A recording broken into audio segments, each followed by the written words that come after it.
Watch out! Get out of the way! Go, man! Go! For Christ's sake, move! Hey, wait! Hold on! Stop! Come on, man! The building's going down! Just wait! She's right here! Let's go, man! Hurry! My leg! Holy shit! Come on, baby! You can do it! Man, we gotta go! We're in the rain! No, wait! They're coming! The whole building's dropping! We go down, we're dead! The fuck are you doing? Stop the car! Son of a bitch!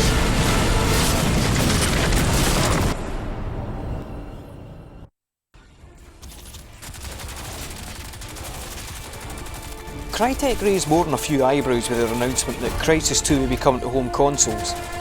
The first Crysis was such a monumental technical achievement that it took a monster PC to run, so it seemed inconceivable that Crytek could bring the full experience over to consoles without the game taking a major graphical hit.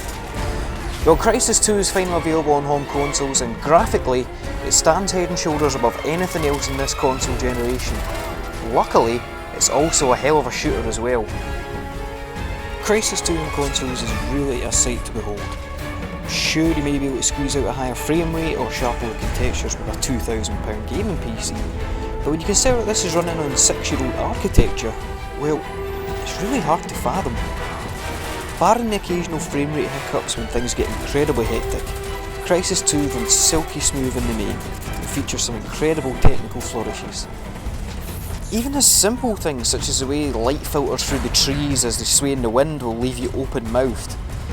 Crytek have wisely opted to steer clear of the whole dark and muddy hues of most modern shooters, and have bathed the whole Crysis 2 in gorgeous, hyper-real light. Artistically and technically, Crysis 2 is a graphical showcase of the highest order, and words can sometimes struggle to do it justice. It's also fully playable in stereoscopic 3D without a significant hit to the frame rate. The only way Crytek could have accomplished this is with some kind of technical voodoo. It's unbelievable. The elevators and security gates are all offline. You'll need to reboot the system from the main desk.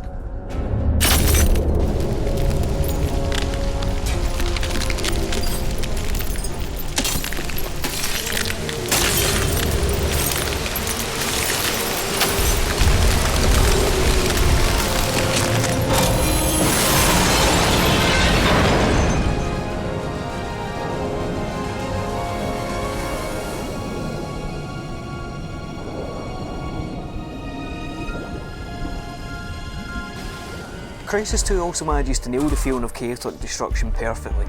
It's total sensory overload at times, and when bullets are flying by your head and tower blocks come tumbling down at your feet, you really do feel every explosion. This is made possible with some incredible audio work and a gripping orchestral score.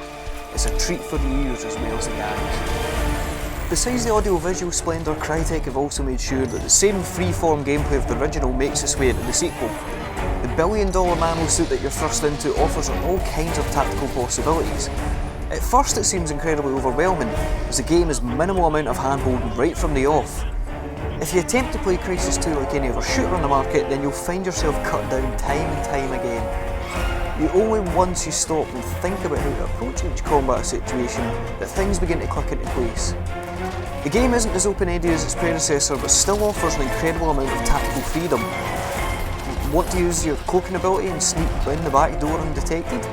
Go right ahead. Or how about finding higher ground and picking off ground troops one at a time? Easily achieved using your suit's power abilities. Even in regards to weapon loadouts and nano enhancements, the game offers incredible freedom to customise your approach. You can pop silencers onto tactical shotguns and scopes onto pistols if you like. The narrative in Crysis 2 takes a fair amount of time to get going. In fact, the first 2 to 3 hours could almost be labelled boring and frustrating. Thankfully, things ramp up at about the same time that you finally get a handle on the suit's powers, and the game never lets the pace drop for an instant. Some people may be inclined to give up at first, but I implore you to persevere, and I guarantee you'll be rewarded with some of the best moments in the game you'll find all year. Crysis 2 also comes with a now standard persistent multiplayer mode, and in the main it's a great addition. There are a few balance issues now and then, such as an over-reliance on stealth and sniping, but when you get a group of 16 nano-suited badasses together for a throwdown, then there really is no end of fun to be had. There's a stack of unlockable perks and enhancements available for your character class, allowing players to specialise in particular areas if they choose to.